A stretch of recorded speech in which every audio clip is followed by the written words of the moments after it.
Special Faith Journal Forum, where we're taping on location with Dr. Subramaniyam Swamy, who's an expert in economy. Also, he's a member of the Janata Party. He's the president of the Janata Party in India, former cabinet member in India, and also the author of the book Hindus Under Siege. We're going to have a discussion about Hinduism, India, relations with China, and other wide-ranging issues related to the great subcontinent. Welcome, Dr. Swamy. Thank you very much. My first question for you relates to the subject that we tend to see the most here in the West, and that is the matter of the caste system, the reverberations of the caste system in India. Could you describe for me where we stand with relation to the caste system? Well, the caste system was originally not designed as a mutually antagonistic groupings. It was not even connected with birth. It's one of the retrogressions that caste has been connected to birth. The sages in their discussion on why the caste system should be created had said that there were four sources of power in a society: knowledge, wealth, weapons, and land.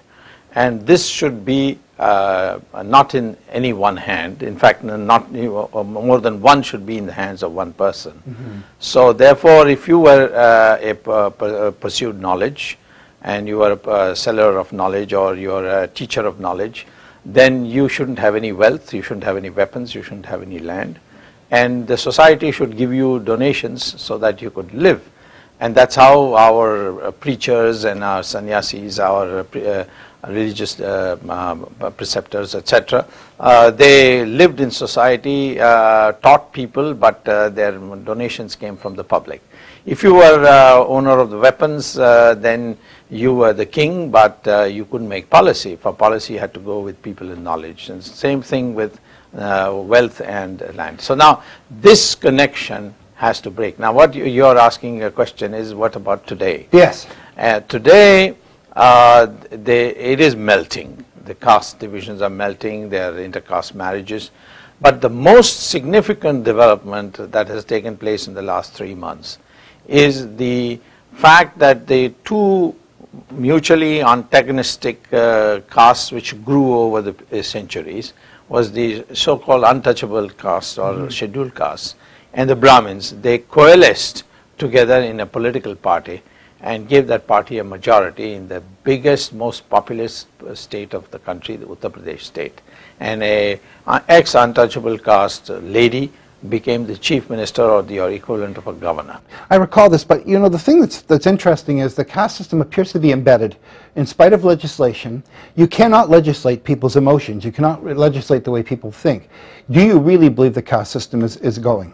It is melting, yes. The only place where people feel very strongly about castes are two. One, when it comes to elections, and two, when it comes to marriages.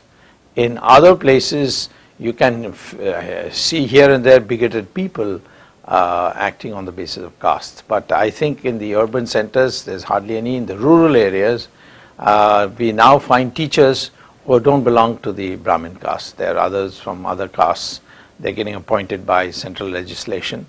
And naturally, therefore, the melting process is going on. How fast it'll go towards the end, I can't say, but it's quite clear that caste has become irrelevant. You know, you've written this book, Hindus Under Siege, and we tend in the West to think of the caste system as being endemic to the Hindu religion. Yeah. Explain that first, please. Well, first of all, our religious scriptures are divided into two parts. One, which is revealed knowledge, which you can't amend, and the Vedas come in that.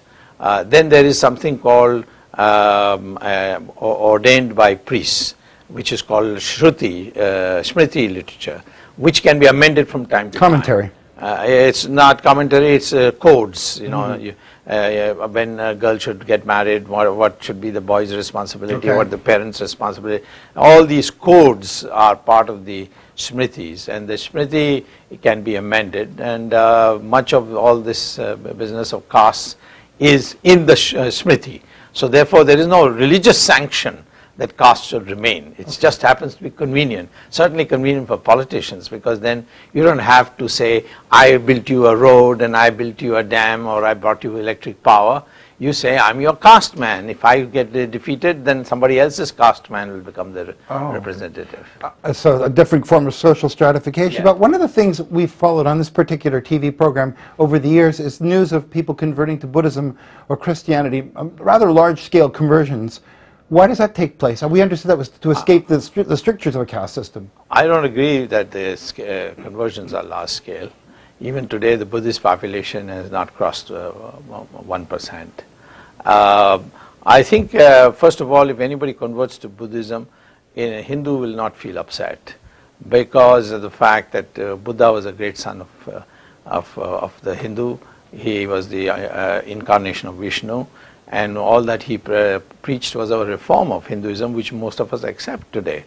That's not a problem. The problem arises out of the fact that there are still people who who think that Hinduism should be practiced in a certain obscurantist way, and that creates a problem.